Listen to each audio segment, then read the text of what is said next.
जय श्री कृष्णा। विशाख मास में चौथे दिन हम रामायण राम जी की अयोध्या मातम कथा सुन रहे हैं। जय श्री रामचंद्र भगवान की जय। शंकर भगवान पार्वती माँ को ये कथा सुना रहे हैं। श्री शंकर जी कहते हैं, हे वरानने, अयोध्यापुरी का सर्वप्रथम तीर्थ सर्वग द्वार जो कि सरयू जी के किनारे विराजमान है, उसका मैं तुम्हें सबसे पहले वर्णन करता हूँ। हे उत्तम व्रत को धारण करने वाली पार्वती, इस तीर्थ को मुक्ति का द्वार था मनुष्य को स्वर्ग देने वाला समझो। इस स्वर्ग द्वार तीर्थ की महिमा को कोई भी विस्तार पूर्वक वर्णन करने में समर्थ नहीं है। इस स्वर्ग द्वार तीर्थ की महिमा अपार है, अतः मैं संक्षेप में तुमसे कहता हूँ, सुनो। शस्त्र धारा तीर्थ से लेकर पूरे दिशा में सरयू जी के जल से 636 धनुष परिमाण में स्वर्ग द्वार तीर्थ का विस्तार पुराणवेताओं ने बतलाया है। स्वर्ग द्वार के समान कोई भी तीर्थ न हुआ है न होगा। ये मेरा कथन कभी भी असत्य नहीं हो सकता। ये सत्य है, त्रिकाल में सत्य है। हे पार्वती, स्वर्ग द्वार के तुल्य तीर्थ ब्रह्मांड मंडल में नहीं है। स्वर्ग तथा भूमि के समस्त तीर्थ प्रातः काल आकर सम्मिलित होकर यहाँ उपस्थित रहते हैं। इसलिए जो समस्त तीर्थों के स्नान से होने वाले फल को चाहता है, उसे यहाँ पर विशेष रूप से प्रातःकाल स्नान अवश्य करना चाहिए। जो पशु पक्षी आदि प्राणी या मनुष्य इस स्वर्ग द्वार तीर्थ में प्राण छोड़ते हैं, वे भगवान विष्णु के उत्तम लोक को प्राप्त होते हैं। इसमें लेस मात्र भी संदेह नहीं है, क्योंकि तीर्थ मुक्ति का दरवाजा है, मनुष्य को स्वर्ग की प्राप्ति करने वाला है। इस कारण से ये सर्वोत्तम तीर्थ स्वर्ग द्वार नाम से विख्यात है। देवताओं को भी यह स्वर्ग द्वार अति दुर्लभ है, इसमें संदेह नहीं है।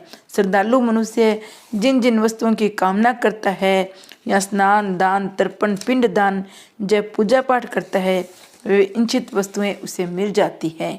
स्वर्ग द्वार में सब प्रकार की उत्तम सिद्धियां मिलती है तथा उत्तमोत्तम गति मिलती है।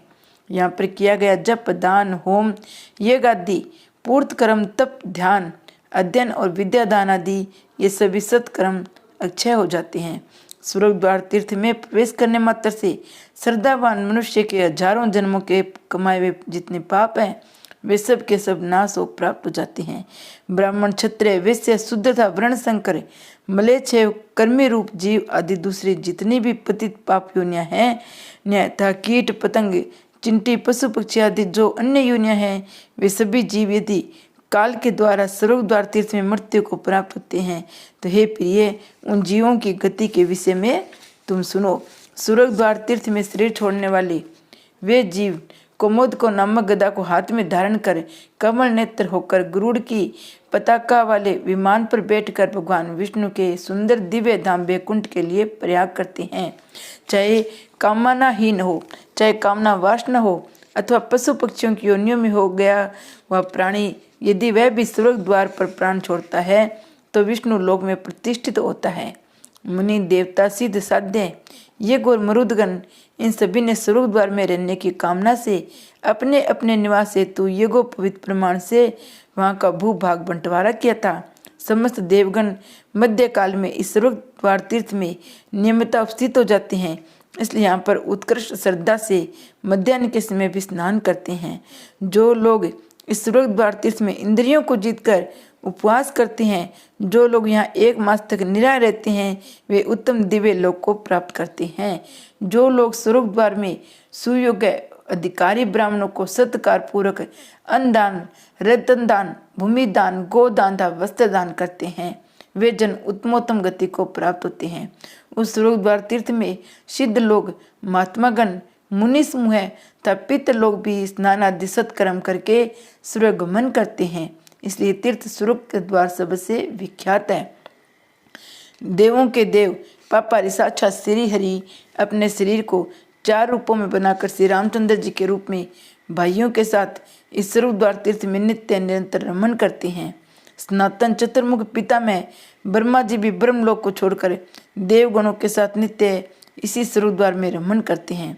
यदि सुमेरु तथा मंदराचल पर्वत के तुल्य भी पाप कर्मों की राशियां हो तो भी स्वर्ग द्वार में पहुंचे हुए प्राणी के वे पाप नाश प्राप्त हो जाते हैं। जो गति यानी देवों के देव पाप हरि साक्षात श्री हरि अपने शरीर को 4 रूपों में बनाकर श्री रामचंद्र जी के रूप में भाइयों के साथ इस स्वर्ग द्वार तीर्थ में नित्य निरंतर नमन करती हैं।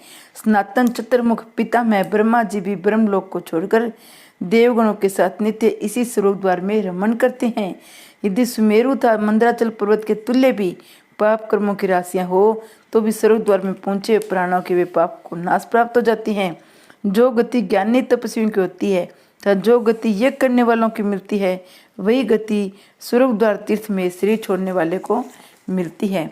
इसलिए मोक्ष को कामना वाले सन्यासीगण और जप होम आदि में तलीन हुए ऋषिगण देवगण असुरगण स्वर्ग द्वार तीर्थ का देव संवयन करते हैं। स्वर्ग द्वार में शरीर छोड़ने वाला कोई भी जीव नरकों को नहीं देखता, क्योंकि वे सब स्वर्ग द्वार में शरीर त्याग के कारण भगवान के कृपा पात्र होकर उत्तमोत्तम गति को प्राप्त होते हैं। पृथ्वी तल पर अंतरिक्ष में एवं स्वर्ग में जितने भी तीर्थ हैं उन समस्त तीर्थों का अतिक्रमण करके स्वर्ग द्वार से भी द्विजगण कर्त करते हो जाते हैं, अर्थात उनको कुछ करने को शेष नहीं रहता है। स्वर्ग द्वार से भी भगतगण भगवान श्री विष्णु की भक्ति का आश्रय लेकर उनके समीप में रमन करती हैं। ये बात अटल है। ऐसे लोगों को सैकड़ों कल्प पर्यंत जन्म मरण के चक्कर में फिर नहीं आना पड़ता है। अयोध्या जी के स्वर्ग द्वारादि तीर्थों में निवास करने हेतु आया वह मनुष्य यदि सैकड़ों विघ्नों से ताड़ित होते हुए भी निरंतर निवास करता है, भागता नहीं, तो वह पुरुष उस दिव्य लोक में निवास करता है जहाँ पहुंचकर उसे शोक गलानी चिंता आदि नहीं सताती है। स्वर्ग द्वार में शरीर छोड़ने वाले उत्तम गति को प्राप्ति होती है। उसके लिए दक्षिणायन में नरक, उत्तरायण में स्वर्ग, ये विकल्प नहीं रहता। स्वर्ग द्वार में शरीर छोड़ने वाले के लिए प्रत्येक समय शुभ समय ही होता है। स्वर्ग द्वार में तीर्थ व्रतधारी विद्वान पुरुष स्नान करके विभु चंद्र हरि जी का दर्शन करके सर्वप्रथम वही मुंडन करवाई। अयोध्या में महाविष्णु देव निवास करते हैं। इस बात को जानकर चंद्रदेव दर्शन के लिए अति उत्कंठित हुए। उन सुधानिधि चंद्रदेव ने तीर्थ महिमा जानने के अनादर उसका प्रत्यक्ष करने के लिए उस अयोध्या में जाकर तीर्थ यात्रा की। चंद्रमा ने अनेक प्रकार की आश्चर्यमय घटनाओं को देखकर विधि पूर्वक क्रम से यात्रा करके अति कठिन तपस्या के द्वारा महाविष्णु की आराधना की। महाविष्णु के सामने उपस्थित होने पर चंद्रमा ने यही वर मांगा कि आप यहाँ देव निवास करें तथा मेरे नाम से पीछे आपका नाम रहे, अर्थात चंद्र हरि नाम से आपकी प्रसिद्धि हो। इस प्रकार चंद्रदेव ने अपने नाम को पूरे में रखकर चंद्र हरि जी को स्थापना की, अतः ये तीर्थ चंद्र हरि नाम से विख्यात है। श्री शंकर जी पार्वती जी से कहते हैं, हे प्रिय, सत्य अर्थात अयोध्यापुरी में 7 हरि है। इन 7 के दर्शन से पुण्य बढ़ता है। उनके नाम कर्म चंद्र हरि, चक्र हरि, गोपत हरि, विष्णु हरि, धर्म हरि, बिलव हरि और पुण्य हरि है। हे देवी, इनके दर्शनों से पुण्य की वृद्धि होती है, इसलिए विद्वानों को चंद्र हरि की पूजा करनी चाहिए।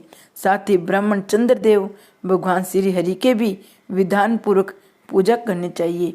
हे सुंदर व्रत को धारण करने वाली पार्वती, महाविष्णु के प्रसाद से वह चंद्र हरि नामक तीर्थ अद्भुत महिमा वाला हो गया। महाविष्णु का वह तीर्थ अति गुप्त है। ये चंद्र हरि नामक तीर्थ संपूर्ण जीवों को मोक्ष देने वाला है। इस तीर्थ में निरंतर विष्णु व्रत का अनुष्ठान करने वाले ब्राह्मण सिद्धि को प्राप्त कर लेते हैं। विष्णु लोक की प्राप्ति की विलासा रखने वाले जीवन मुक्त जन इंद्रियों को जीत कर तथा अनेक प्रकार के शरीर आदि धारण कर परम योग को अभ्यास करते हैं। जितना धार्मिक अनुष्ठानों का फल इस तीर्थ में मिलता है उतना अधिक फल अन्य कहीं नहीं मिलता। किसी भी तीर्थ में ये नहीं मिलता है। यहाँ पर किया गया दान, व्रत, होम आदि सत्कर्म, ये सभी कर्म भी नरक को नहीं प्राप्त होते हैं। यहाँ सदा समस्त जीवों को उनके समस्त कर्मों के फल की प्राप्ति होती है।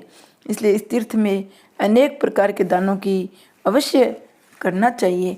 ये अन्नदान, भूमिदान, गजदान, गोदान, अश्वदान, रथदान और पालकी दान यथाशक्ति करना चाहिए। ये दान आदि सत्कार्य ज्येष्ठ महीने के शुक्ल पक्ष की पूर्णमासी तिथि को सर्वोत्तम है। यहाँ पर सहपत्नी ब्राह्मण की पूजा करके दिया गया दान विशेष फलप्रद है। ज्येष्ठ मास की पूर्णिमासी को इन चंद्र हरि जी की वर्षी की तीर्थ यात्रा देवताओं के लिए समर्पित है। राज ऋषि हरिश्चंद्र सत्य धर्म में निरंतर रहते हैं। हे वरानने, वे नरेश इस अयोध्या को स्वर्ग ले गए। अयोध्या को स्वर्गमन यहीं से हुआ, यही कारण है। ये स्थान लोक वेदों में स्वर्ग द्वार इसी नाम से प्रसिद्ध हुआ। हे वरानने, ऐसे महाराज जय रुक्समगमंद इसी पुरी को स्वर्ग में ले गए थे।